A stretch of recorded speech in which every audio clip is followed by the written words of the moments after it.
ဒီနေ့1389ခုတခြားမုံလာပြီးကျော်3ရက်တောက်ကြနေနေ့လည်နဲ့နာရီမိုးရီအောင်စီတာရဏရေးတာတွင်နေ့စဉ်နာရီချင်းတရားဟောကြားတဲ့အချိန်မှာဒီနေ့ယောဂီနေတာပေါင်းတော်လို့တရားဟောလို့တဲ့အချိန်မှာအားဖြစ်စေဖို့နေ့လည်နာရီနေ့စဉ်တိုက်တွန်းစကားဟောရတဲ့စကားတိုက်တွန်းစကားလေးပြီးတဲ့အချိန်မှာဦးဇင်းကဒီနေ့ကဦးဇင်းတို့မြတ်စွာဘုရားဟောကြားတော်မူခဲ့တဲ့ဒီကသုံးပုံလေးကနေဒီမှာဦးဇင်းတို့အင်္ဂုတ္တပါဠိတော်ဤကတိကမှာရှိတဲ့ပါဠိကတုတ်ဒုတိယပါဠိကတုတ်တယ်ဟောတာဒီကဲတော့ကပထမပါဠိကတုတ်တယ်ဆိုတာဟောခဲ့ပြီနော်ပါဠိကဈေးတယ်ပေါ့နော်အဲ့ဒါဒီကနေ့ကလည်းမှာဈေးတယ်နဲ့ဥပမာပြီးတော့မြတ်စွာဘုရားဟောတာမြတ်စွာဘုရားရဲ့တရားတော်တွေက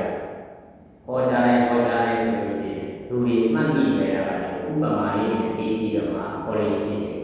။အိုတင်းတွေကိုကိုလုပ်တဲ့ပုဂ္ဂိုလ်တွေကိုပုံမဲ့ဆံပုံပါကာရလို့ဟောတာရှိတယ်နော်။ပုံပါကာရလဲလုပ်တဲ့ပုဂ္ဂိုလ်တွေဆံလဲ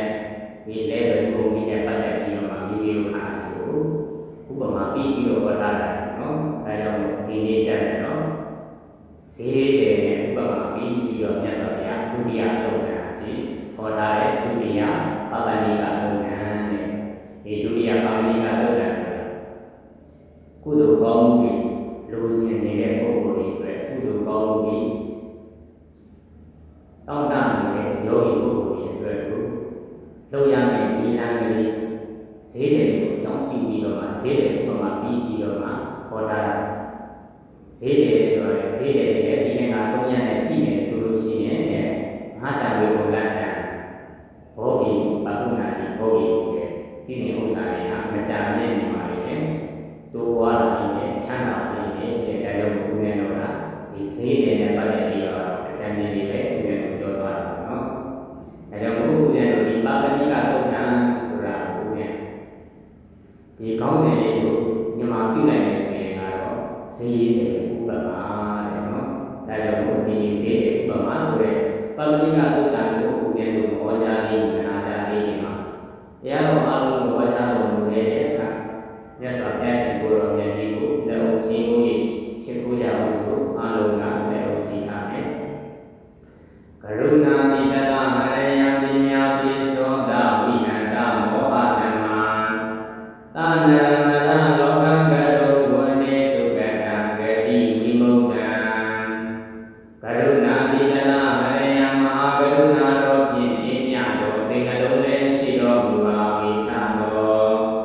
ဒီညာပိသောတဝိဟန္တမောဟဓမ္မာအရဟတမံတိဟုသောအယောင်အလင်းဖြင့်အဝိဇ္ဇာတိဟုသောမိုက်မောက်ကိုကေဝါတော်မူပြီးတော်သာနရမရလောကကရောလူနတ်ဖြင့်မာတတဝနန္ဒတို့ဤကြောင့်ဒီတန်သူအလေးကိုပြုရသစုတိတော်ဆရာခင်လည်းဖြစ်တော်မူပါ၏တော်ဂတိဝိမု ക്ത ဒေဝမနုဿာတိယယနေပေဒတိသံလာယအရှိငါရတောဂတိလိုမ၏အထုတဖြင့်ကင်းလွတ်တော်မူပါ၏တော်သူကတံတတဝါတို့အားအကျိုးများကြောင့်ဘုရားတော်စကားတော်ဘုရားမြတ်စွာတော်မူပါ၏တော်ဗုဒ္ဓံသစ္စာလေးရတရားမြတ်ကိုလက်တော်တင်တာဗရမကဲ့သို့ပြန်သာဖြင့်သိမြင်ပေးကြမြတ်စွာဘုရားရှင်ကိုယ်တော်မြတ်ကြီးကိုမေယံမြောင်ပုဂ္ဂိုလ်တရားနာပုဂ္ဂိုလ်ခေါ်ဆိုပြီးည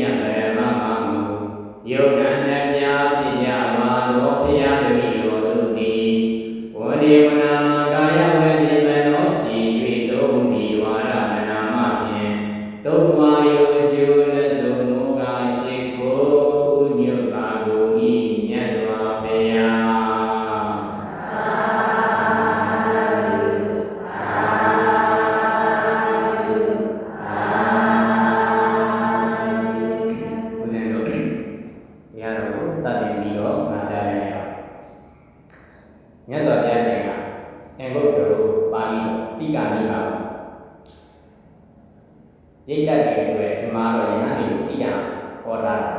ယဟန်တွေကိုဟောတာယဟန်ပိဋကတွေလည်းဟောတာယဟန်ပိဋကတွေမှာဟောတဲ့ဆိုရင်ဆိုတော့ဒီနေရာမှာတော့ဘိက္ခုလို့ပဲပါတာပါလေအဲဒီနဲ့ယဟန်တွေကိုဟောတဲ့ဆိုရင်လည်းဦးဇင်းတို့လူတွေလည်းဒီအချင်းကိုလိုက်နာလို့ရှိရင်ဒီလိုကောင်းကျိုးတွေရမှာပဲယဟန်တွေလည်းဒီအချင်းကိုလိုက်နာမှသာရင်ဒီလိုကောင်းကျိုးတွေရမှာပဲလို့အကြောင်းပြုပြီးတော့ဦးဇင်းတို့ဈေးတွေဥပမာပြီးတော့မြတ်စွာဘုရားရှင်ကဒါနသီလသမာဓိပညာတွေကိုပွားများနိုင်အောင်ဥပမာပြီးတော့ဟောထားတဲ့ပုံစံမြတ်စွာဘုရားကဟောတယ်ဆိုတော့ဘေကဝေဧဝမိဘေကဝေဟံတော်မြတ်ဝိจิตာတို့ဣဒာဣတရာဣတရဏတော်၌ပါဠိကောစေတေတိဣဟိတမေဘေကဝေဓမ္မနာကတောပါဠိကောမဟာနာဝေကုလတံဘောဂိတုဘေကဝေယံတော်မြတ်ဝိจิตာတို့ဣဒာဣတရဏတော်၌ပါဠိကောစေတေတယောက်ဤဣဟိတမေသုံးပါးတော်ဓမ္မနာကတောပြည်တော်ရဲ့ဆိုလို့ရှိရင်နစိရဒေဝမကြာမြင့်နေတာလေဘောဂိတုစီတေဥစ္စာယေရနာတို့သည်မဟာတံများဤအဖြစ်တို့ပါပုဒ္ဒနာတိရောက်နေတယ်အခုပြောမယ့်ဈေးတွေမှာလိုက်နာရမယ်အင်္ဂါ၃ချက်ကိုလားဈေးအကြောင်းတွေလုပ်တဲ့ပုဂ္ဂိုလ်ကြီးဟာတဲ့အဲ့ဒီအင်္ဂါ၃ချက်အတိုင်းပြုလုပ်မယ်ဆိုလို့ရှိရင်တဲ့မကြာမြင့်အချိန်မှလည်းပဲဘုရားတို့ကစီဝါဥစ္စာယရနာတိုးတက်လာပြီတဲ့အဲ့ဒီဈေးတွေကျင့်ရမယ်အင်္ဂါရ၃ရပ်ရှိတယ်ကတမေဟိတိဟိကတမေဟိဣဒမေခဝေဘေတုပပတိကောသကုမသာဟောတိဝိရုရောသာဣတယနာမနောပထမဆုံးကဣဒဣဒရဏတော်၌ဣဒဤလောက၌ပါပတိကိုစေတဲ့တယောက်ဤသကုမသာမျက်စိအမြင်ရှိနေဆိုလို့ရှိရင်ဝိဒုရောသာကျိုးစားအထုတဲ့ဝိရိယရှိနေဆိုလို့ရှိရင်နေတယဓမ္မနောသာအမိကောင်းရှိနေဆိုလို့ရှိရင်မဟာတံညာတော်ဘုရောဝေဘုလံဉာဏ်ပြောဘုရောဘောဂိတုစီတိဥဒ္ဒါယေနာတို့ဤပါပုနေတိတိုးပွားခြင်းကိုရောက်လက်တံ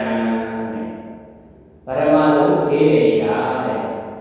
ဈေးရောက်လို့မယ်ဆိုလို့ရှိရင်ဟောဝယ်လုပ်လို့မယ်ဆိုလို့ရှိရင်မျက်စိအမြင်ရှိရတယ်တဲ့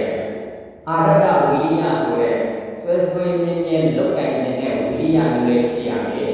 အဲ့ဒါလည်းကနိတ္တယနာမနာအမိကောင်းတဲ့မိတ်ဆွေကောင်းတဲ့ရှိရတယ်အဲ့ဒါမှလည်းတော့နည်းနည်းလေးတော့ပြောတာပဲဒီငါမြင်နေစကုမသာမျက်စိအမြင်ရှိရတယ်ဆိုတဲ့နေရာမှာဦးဇင်းတို့ကာလဒေတာကိုဖတ်ပြီးတော့ဦးဇင်းတို့ကမျက်စိအမြင်ရှိရမှာနော်အဲဒါကြောင့်မန္တလေးကိုပြောနေရမှာဒီလူကြီးစက်ကြီးတော့စံဒီဝေရောက်လာပြန်နော်ဟုတ်တယ်မလားဟိုရှမ်းပြည်ဘက်ကအရင်ကြီးရဲ့ချင်းကြီးတို့အဲ့ဒီနေရာမှာတရားထုတ်ပန်ကားရောတောင်းရောက်စံဒီဝေနော်